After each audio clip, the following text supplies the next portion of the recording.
Hello दोस्तों, जैसा कि हमने क्लास नाइन्थ का चैप्टर फर्स्ट किया था। क्लास नाइन्थ का साइंस का चैप्टर फर्स्ट किया था।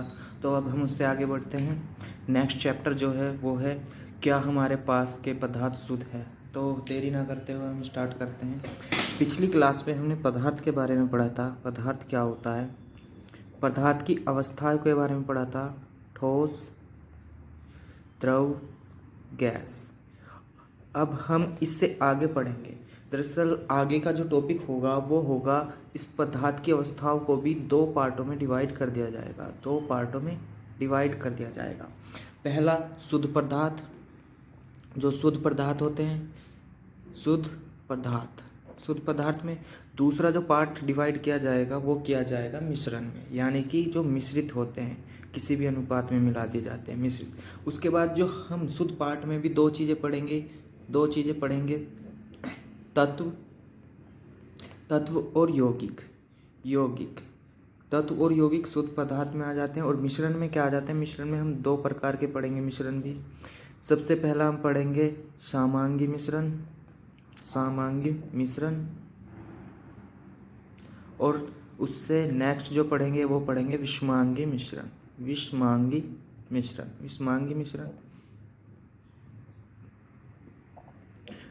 मिश्रण पढ़ेंगे।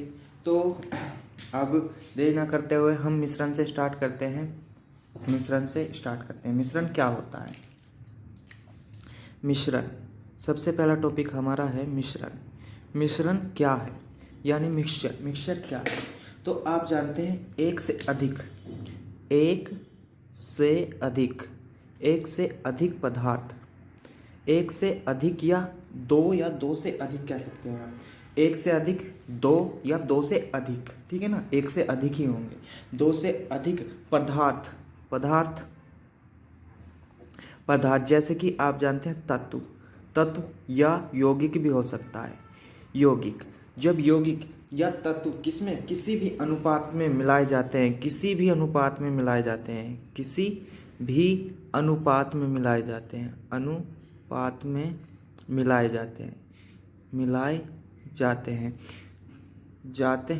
उन्हें मिश्रण कहते हैं। उन्हें मिश्रण क्यों कहते हैं, जैसे कि आपको पता है हमारे वायुमंडल में वायु हो गई। वायु कितनी गैसों का आपको पता है, हीलियम, हाइड्रोजन, ऑक्सीजन, नाइट्रोजन, ये सारी गैसें मिली हुई है और वो किसी ना किसी अनुपात में है, लेकिन अनुपात नहीं निकाल सकते। साथ में उसमें मिट्टी के कण, ये बहुत सारी चीज़ें हैं। तो वायु क्या है, एक मिश्रण है, वायु मिश्रण है। और भी काफ़ी उदाहरण हैं मिश्रण के, आगे चल के हम बता देंगे। लेकिन उसके बाद बात की जाए समांगी और विषमांगी मिश्रण की बात करते हैं। समांगी क्या होता है और विषमांगी क्या होता है। तो समांगी मिश्रण क्या होता है, एक ही प्रकार के जो कण होते हैं, समान संगठन, यानी कि समांगी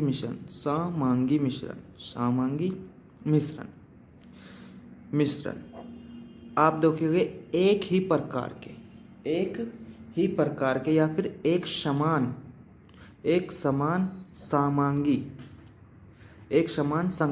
संगठन मिलकर के क्या बनाते हैं,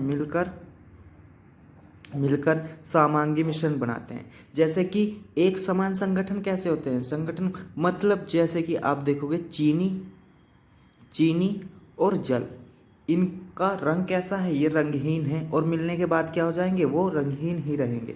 चीनी और जल का घोल क्या होगा, एक समांगी मिश्रण होगा। क्या होगा, समांगी मिश्रण होगा।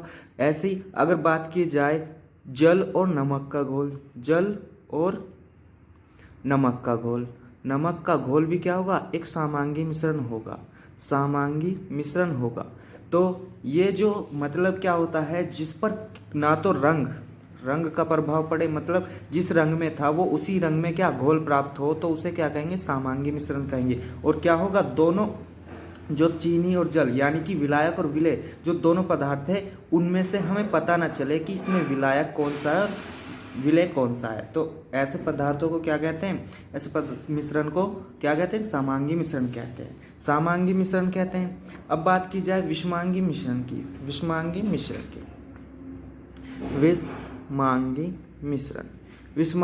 मिश्रण क्या होता है जब यहाँ पर क्या था, समान संगठन थे, लेकिन बात की जाए तो असमान संगठन, असमान संगठन जैसे जैसे आप देखोगे रेत और लकड़ी का बरूदा अगर मिलाया जाए तो क्या ये मिल जाएगा? नहीं मिलेगा। तो ऐसे मिश्रण को क्या कहते हैं? ऐसे मिश्रण को क्या कहते हैं? विषमांगी मिश्रण कहते हैं। जैसे दूध और पानी को मिलाया जाए तो क्या वे एक जैसा रंग देंगे? नहीं देंगे, मतलब वो दूध जैसा रंग देगा, यानी सफ़ेद कलर देगा। वो भी क्या होगा? एक विषमांगी मिश्रण होगा। तो आगे हमारा जो टॉपिक होगा वो होगा विलयन क्या होता है, विलायक क्या होता है। तो सबसे पहला जो टॉपिक होगा हमारा विलयन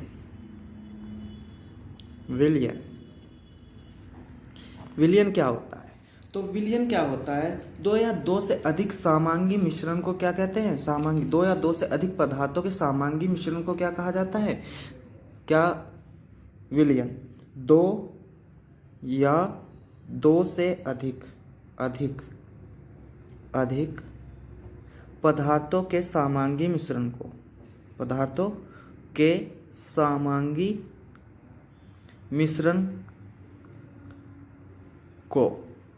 क्या कहते हैं? विलयन कहते हैं। यानी कि दो या दो से अधिक पदार्थों के सामांगी मिश्रण को क्या कहते हैं? विलयन कहते हैं। जैसे कि आप देखोगे सामांगी मिश्रण है, ये हमारा चीनी और जल का, ये क्या है?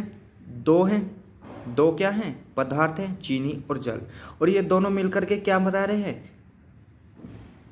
विलयन बना रहे हैं, विलयन यानी कि सामांगी मिश्रण ही है। ये क्या है? सामांगी मिश्रण बना रहे हैं, जो कि क्या कहलाएगा? विलयन कहलाएगा।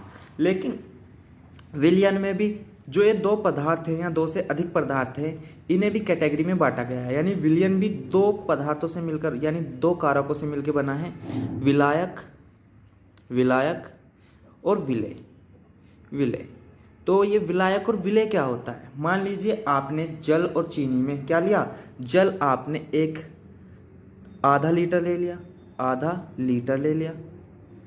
आधा लीटर, और चीनी कितना? 2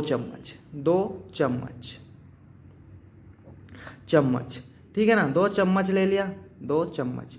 तो ये बताइए पानी चीनी में घुल जाएगा या चीनी पानी में घुल जाएगी? 2 चम्मच चीनी लिया है, और ये पानी लिया है, तो चीनी पानी में घुलेगी या पानी चीनी में घुल जाएगा? तो आप देखेंगे जो चीनी है वो पानी में घुल जाएगी। क्या होगा? घुल जाएगी। तो घुल जाएगी। तो आपने देखा यहाँ पे मात्रा किसकी ज़्यादा थी? पानी की ज़्यादा थी, ज़्यादा मात्रा थी। कम किसकी थी? चीनी की कम थी, चीनी की मात्रा कम थी। तो जो ज़्यादा अधिक मात्रा में होता है वो क्या कहलाता है? ज़्यादा मात्रा वाला क्या कहलाता है? विलायक कहलाता है। और कम मात्रा वाला क्या कहलाता है? कम मात्रा वाला विलेय कहलाता है। अर्थात आप कह सकते हो विलायक का वह पदार्थ जिसमें दूसरा पदार्थ घुल जाए, यानी कि इसमें तो घुल जाएगा, दूसरा पदार्थ घुल जाएगा, ठीक है ना? दूसरा पदार्थ घुल जाएगा। ये क्या होगा? ये दूसरे पदार्थ में घुल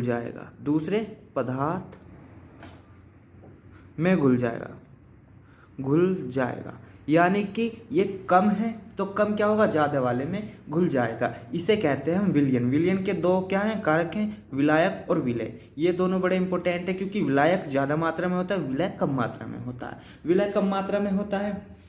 और बात की जाए तो विलयन की सांद्रता ज्ञात करने के लिए या सांद्रता पता लगाने के लिए आप देखेंगे एक इकाई आयतन लेंगे, इकाई आयतन में उपस्थित द्रव्यमान या आयतन। आपने जैसे एक आयतन यानी कि 1 लीटर ले लिया, 1 लीटर आयतन ले लिया, मान लीजिए 1 लीटर ले लिया, उसमें उपस्थित उसका आयतन या द्रव्यमान ही क्या कहलाएगा? उसकी सांद्रता कहलाएगा। आप कह सकते हो, मान लीजिए किसी विलायक का आयतन 10 लीटर है तो उसकी सांद्रता भी कितनी है, आयतन ही क्या है, उसका ही सांद्रता है। या द्रव्यमान दे दिया, मान लीजिए 10 किलोग्राम द्रव्यमान दे दिया तो वो ही क्या है, उसकी सांद्रता है, ठीक है ना। तो उसमें उपस्थित विलायक विलयन में उपस्थित एक इकाई आयतन में उपस्थित उसकी पदार्थ की क्या उपस्थित द्रव्यमान या आयतन ही क्या है, उसकी सांद्रता है। अब बात करते हैं निलंबन क्या होता है। निलंबन क्या होता है, निलंबन हमने इससे पहले क्या क्या पढ़ लिया है, विलयन पढ़ लिया, विलायक पढ़ लिया, विलय पढ़ लिया। अब निलंबन की बात करते हैं, निलंबन क्या होता है।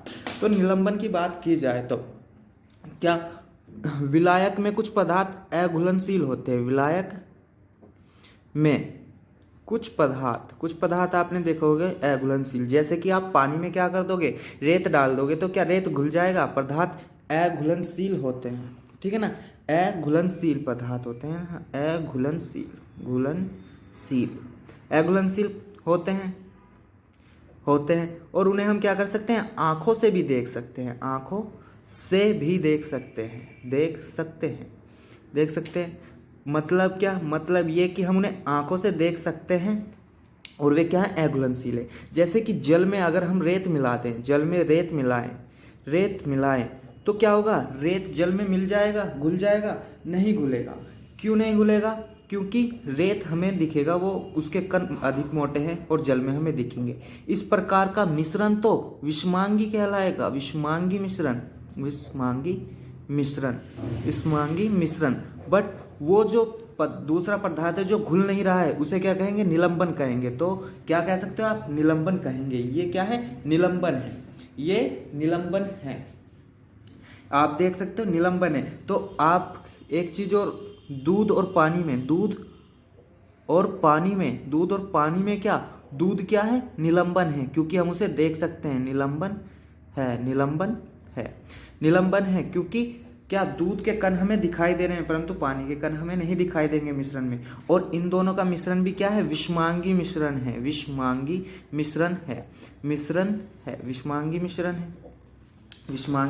मिश्रण है। तो जो नेक्स्ट टॉपिक हमारा चलेगा, कोलाइडी विलयन। नेक्स्ट टॉपिक क्या है, कोलाइडी विलयन।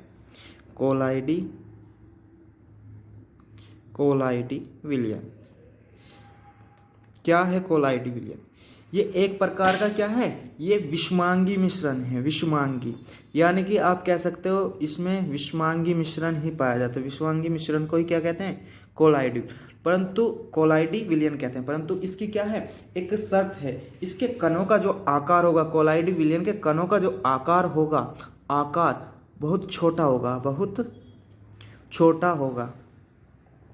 कणों का आकार क्या होगा, कणों का आकार क्या होगा, बहुत छोटा होगा, जो हमारी आंखों से नहीं दिखाई देगा, ठीक है ना, हमारी आंखों से नहीं दिखाई देगा,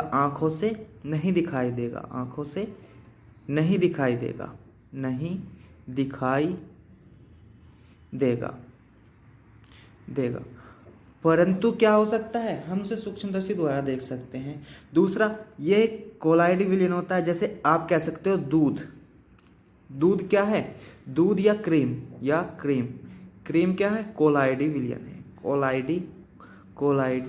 विलयन है। और क्या है, विषमांगी विलयन मिश्रण भी है।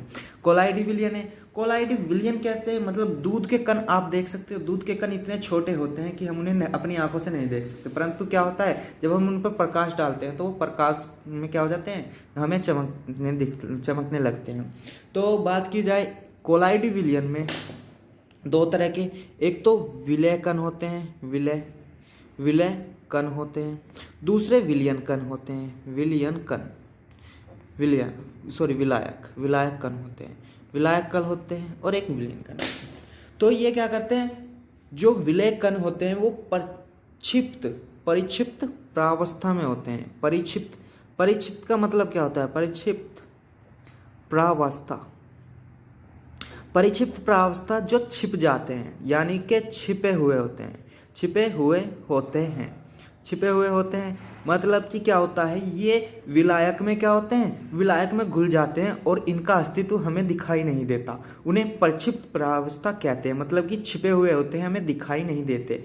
पूर्ण रूप से ऐसा लगता है जैसे कि उसमें सिर्फ क्या हो, एक ही पदार्थ हो। जैसे कि दूध या क्रीम में आप देखोगे तो आपको ऐसा लगेगा कि उसमें दूध ही है, हमें पानी दिखाई नहीं देता।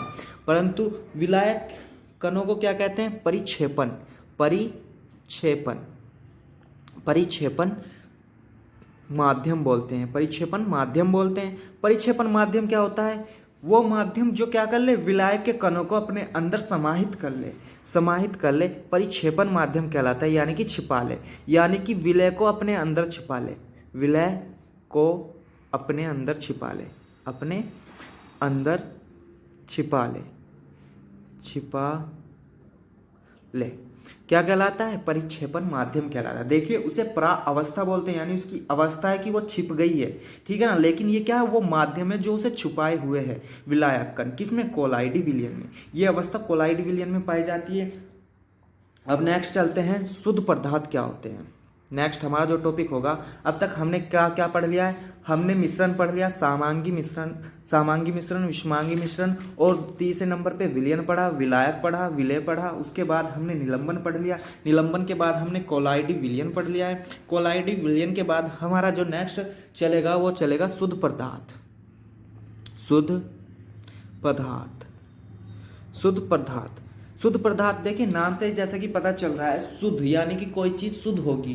तो जो प्रकृति में पाए जाते हैं, जो प्रकृति में तत्व पाए जाते हैं, आप जानते हैं प्रकृति में जो पदार्थ पाए जाते हैं, पदार्थ ठीक है ना, वो एक ही कण से मिलकर बने होते हैं, ठीक है ना, एक ही प्रकार के कणों से मिलकर बने होते हैं। वे प्रकृति में पाए जाने वाले, प्रकृति में वे पदार्थ पाए जाते हैं जो एक ही प्रकार के कण से मिलकर बने होते हैं, एक ही प्रकार के कण से मिलकर बने होते हैं, ठीक है ना। प्रकृति में पाए जाने वाले पदार्थ यानी कि प्रकृति में पाए जाने वाले वे पदार्थ जो एक ही प्रकार के कणों से मिलकर बने होते हैं, उन्हें क्या कहते हैं, शुद्ध पदार्थ कहते हैं। शुद्ध पदार्थ कहते हैं। इसके भी दो प्रकार हैं, बात की जाए तो इसके दो प्रकार हैं। पहला तत्व, दूसरा यौगिक। तत्व और यौगिक में क्या अंतर है, तो बात की जाए, तत्व जो होता है वो क्या होता है, तत्व जो होता है प्रकृति में क्या पाया जाता है, प्रकृति में, या आप कह सकते हो एक ही प्रकार के कणों से बने पदार्थ क्या कहलाते हैं, तत्व कहलाते हैं। जैसे कि आप देखोगे, आपने क्या किया, लोहा छोटे छोटे कणों से मिलकर बना हुआ है, क्या इसमें ये जो कण हैं ये कॉपर के या फिर एल्युमिनियम के या चांदी के हैं? नहीं, ये सारे के सारे कण किसके हैं, एक ही प्रकार के कणों से मिलके बने हैं, जिसके कारण क्या Fe यानी लोहे का निर्माण हुआ है। ये अलग अलग से नहीं है, तो उन्हें तत्व कहेंगे, जो कि क्या अपने एक ही प्रकार के तत्वों से मिलकर बना होता है, ठीक है ना। जैसे कि प्रकृति में पदार्थ एक ही प्रकार के कणों से मिलकर बने थे, लेकिन यहाँ पे जो तत्व है वो तो एक ही प्रकार के कणों से और क्या पाए जाते हैं, एक तरह से सिंगल पाए जाते हैं, यानी कि सिंगल ही होते हैं। ये किसी और के मतलब और पदार्थ के कणों से मिलकर नहीं बनते, ये सिर्फ अपने ही कणों से मिलकर बने होते हैं। परंतु क्या होता है, ये जो मिश्रण होता है, मिश्रण को हमने क्या किया था, दो या दो से अधिक पदार्थों के, ठीक है ना, अनिश्चित या फिर आप कह सकते हो अनिश्चित अनुपात में हमने क्या कर दिया था, अनिश्चित अनुपात में हमने मिश्रण को किया था। पदार्थ या तत्व या यौगिक के किसी भी अनुपात में मिला दिया था। लेकिन यौगिक को क्या करेंगे, निश्चित अनुपात में, पदार्थों को निश्चित अनुपात में मिलाने पर यौगिक प्राप्त होते हैं। मतलब क्या होता है, मान लीजिए, और क्या होगा, प्राप्त होते हैं। निश्चित अनुपात क्या है, मान लीजिए हाइड्रोजन है, हाइड्रोजन H2 होता है, 2H2 प्लस ऑक्सीजन O2 होता है, तो आप देखेंगे जब हमने इसे मिलाया तो क्या प्राप्त हुआ 2H2O, यानी कि एक निश्चित अनुपात है, यानी कि यहाँ पे 2:1 का रेशियो है। लेकिन अगर ये मिश्रण होता तो हम इसे किसी भी अनुपात में मिला देते। और सबसे बड़ी खास बात क्या होती है, मिश्रण में जो उपस्थित तत्व होते हैं, मिश्रण में जो तत्व होते हैं उनमें क्या होता है, जो यौगिक या तत्व होते हैं वे अपने अपने गुणों को अलग अलग शो करते हैं। लेकिन इसमें क्या करते हैं, इसका गुण क्या है और इसका गुण क्या है, ये दहन में काम आती है यानी आग जलाने में काम आती है, और ये जल जाती है, स्वयं जलती है, स्वयं जलती है। ये क्या करती है, ये आग लगाती है यानी आग जलाती है ऑक्सीजन। परंतु जब ये दोनों मिल गए, इनका गुण चेंज हो गया, इनका गुण चेंज होकर क्या हो गया, ये आग बुझाती है। ये क्या करती है, आग बुझाता है। पानी क्या करता है, आग बुझाता है। मतलब कि क्या होगा, जो हमारे तत्व हैं वे तत्व मिलकर के क्या करेंगे, एक यौगिक बनाएंगे, और उस यौगिक में क्या होगा, उस यौगिक का गुण बिल्कुल अलग होगा। किससे अलग गुण होगा, गुण अलग होगा, जो तत्व है ना उन तत्वों के गुण से अलग होगा। परंतु मिश्रण में क्या होगा, मिश्रण में मान लीजिए ये सब मिले हुए हैं, ये अपना गुण दिखाएगा, ये अपना गुण दिखाएगा, दोनों अलग अलग गुण दिखाएंगे वहां पे। इस कारण मिश्रण क्या है, अनिश्चित अनुपात में मिला हुआ होता है। लेकिन ये निश्चित अनुपात में मिला होता है, इस कारण क्या, इसका गुण अलग होता है। जैसे कि हाइड्रोजन स्वयं जलती है और ऑक्सीजन आग जलाने में काम आती है, जबकि जो जल है, जल यानी कि H2O, वो क्या करता है, आग बुझाने के काम में आता है। तो जैसे कि ये चैप्टर यहीं पे समाप्त होता है। थैंक यू, धन्यवाद।